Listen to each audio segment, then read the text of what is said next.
Hello everyone, my name's Ozzymitsu and welcome back to my channel. Upon completing my first playthrough of Ultra Moon, I began reflecting on my in-game teams throughout my several journeys, from Kanto all the way to Alola. So I thought it would be a good idea to talk you guys through the starter I chose for each region, mainly because the starter you choose is usually the one you bond with the most and has been through thick and thin with you. And talking about each member of each of my teams for every game would not only be tedious, but the video would be 3,000 years long. And as I like a good format, I'm going to primarily talk about the starter I chose of the original games belong to a certain region, and then touch upon if I play the games again, remakes and so on and so forth. I think a good point to mention here is that growing up I was primarily into watching the Pokemon anime, so when I played the first 3 generations of Pokemon, I never actually replayed the games at all. So I'll be talking about multiple starters from Generation 4 onwards. So with all of the babbling out the way, let's start with Generation 1 in the Kanto region. 9-year-old Ozzy, first getting introduced to the Pokemon franchise after watching several episodes of the first season of the Pokemon anime and begging his parents to get a Pokemon game for him. Ah, good times. I remember being given the choice between Pokemon Red or Pokemon Blue. I picked Blue version. Just looking at the cover, I was enamored by its design. It was a freaking badass turtle with cannons on its back. I was sold from the get-go. I was very enthusiastic on picking Squirtle as my starter through my first journey, and boy did I not regret it. For some reason though, I distinctively remember not catching many other Pokemon because I wanted to imitate Ash from the anime and not catch them all. And due to me being so selective with the Pokemon I caught, Squirtoise, yes I actually named it that, my Blastoise, was my go-to Pokemon, and ended up being one of the only Pokemon I got to level 100. Whenever I replayed the Generation 1 games through their remakes, I always picked Squirtle.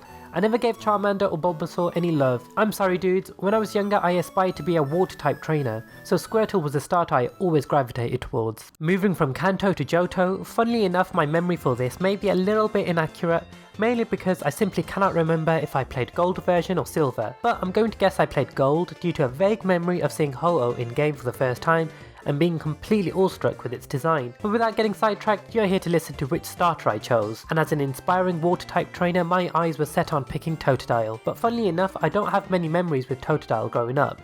I used it in my playthrough and it did the job, but that's about it. It was only really when I did an egglock of Pokemon Y when I began to love it, as it always saved me from very sticky situations. And as far as the Generation 2 games go, unfortunately I don't have much else to say. I like Totodile's look out of all of the Johto starters, though Cyndaquil and Chikorita are both adorable. What's not to love about a little semi-aquatic reptile? Wait, did someone say semi-aquatic? He's a semi-aquatic, egg-laying mammal of action. However, with the release of Gold and Silver on Virtual Console, maybe I can refresh myself on these games and see who I'd pick. But let's be honest, it'll be Totodile. Any other choice would be incorrect. Travelling from Johto to Hoenn, we arrive in the era of Generation 3. The feeling of sand on my feet, the wind in my hair, until you get pooed on by a Wingull. Yeah, not great. Honestly, in the first 2 generations, picking my starter was relatively easy. Although I loved the look of all of them, Squirtle and Totodile just stuck out to me, so I had to pick them. But this time, it was tough. We had an adorable little chick, a sassy looking gecko, and Mudkip, which is a water type, so I was already 90% sold, but I legitimately sat there for a good 10 minutes before picking my starter.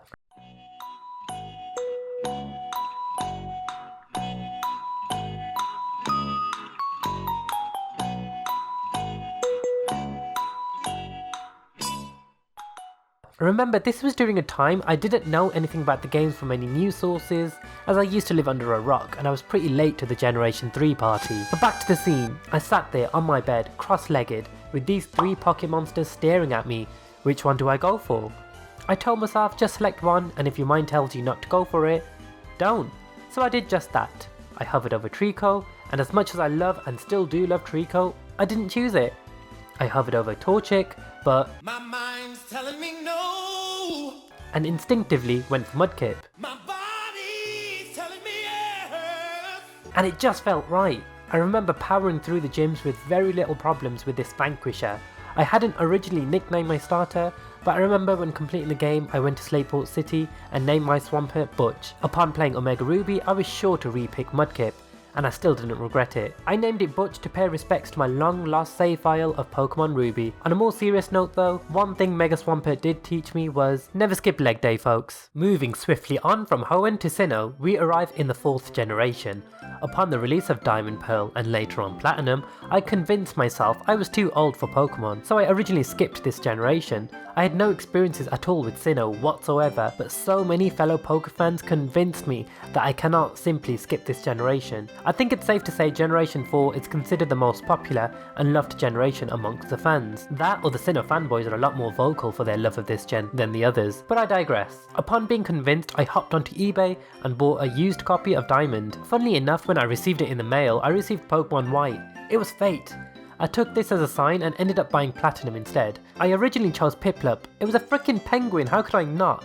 Now, I love Piplup, but something just didn't feel right. I beat Rourke's gym, but then I had to restart.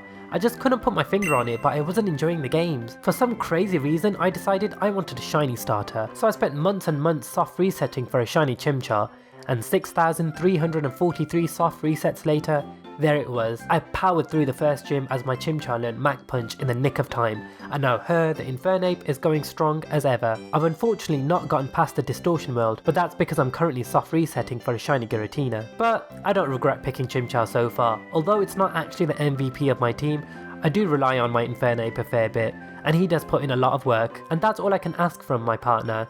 It being my first pre-Gen 6 full odds shiny, makes Chimchar very special to me. Travelling from Sinnoh, we arrived to my home region, the Unova region. I won't go into too much detail about how I got into Pokemon again, as I've spoken about this time and time again, and I feel everyone is getting bored of me talking about how the Unova anime got me back into Pokemon because of that episode with Gothitelle. Oh wait, I'm doing it again. Damn. Right, starter time.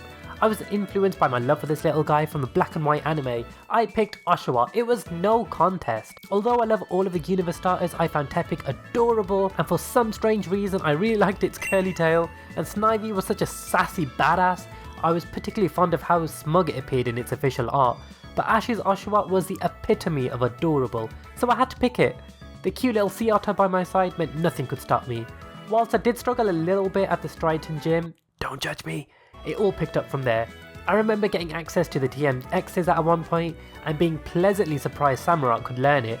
I recall spamming X-Scissor on the abundance of Psychic and Dark types throughout my journey, and I loved every moment of it. However, upon playing Pokemon White 2, I didn't want to pick Oshawott again, even though by now it was my favourite Pokemon, but I wanted some variety. I ended up picking Snivy because I had never picked a grass type starter before, and I wanted to change that.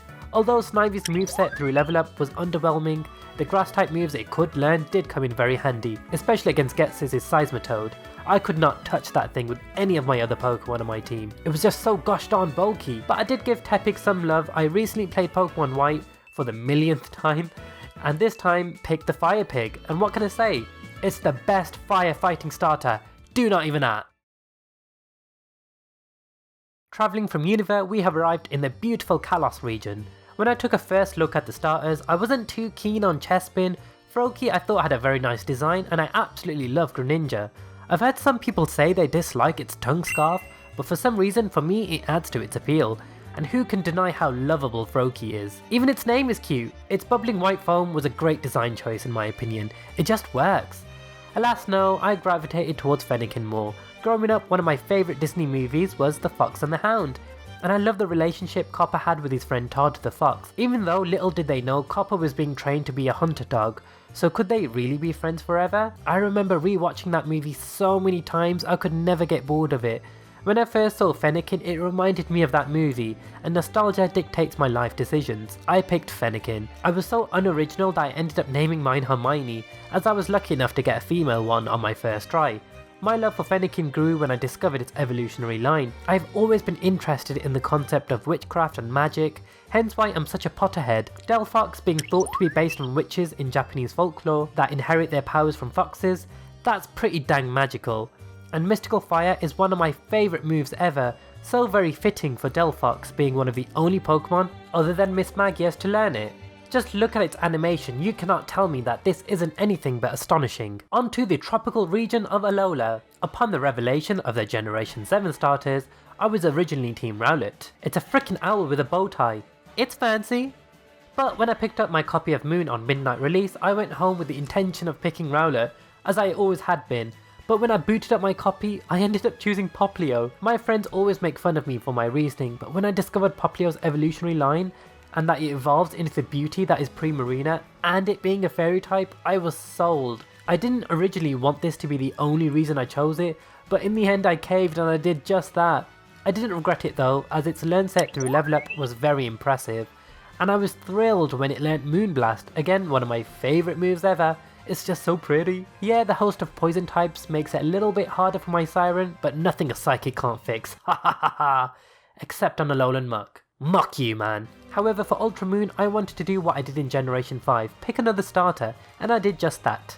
I picked Rowlet, and my goodness was it a great companion. One of my best memories was using Pluck on the Totem Araquanid and consuming its berry. I was so relieved because it was hard enough taking that spider out just the one time. I named my Rowlet Claudio, because he's fancy. And there you have it, those were all the starters I picked for each generation. My reasoning for picking each starter may not be the most interesting, but it isn't supposed to be. However, I do hope you enjoyed today's video, and if you did, please leave this video a big thumbs up, as that really does help me out, as well as subscribing to my YouTube channel to become an Aussie Watt today. And with all of that being said, I'll see you guys very soon.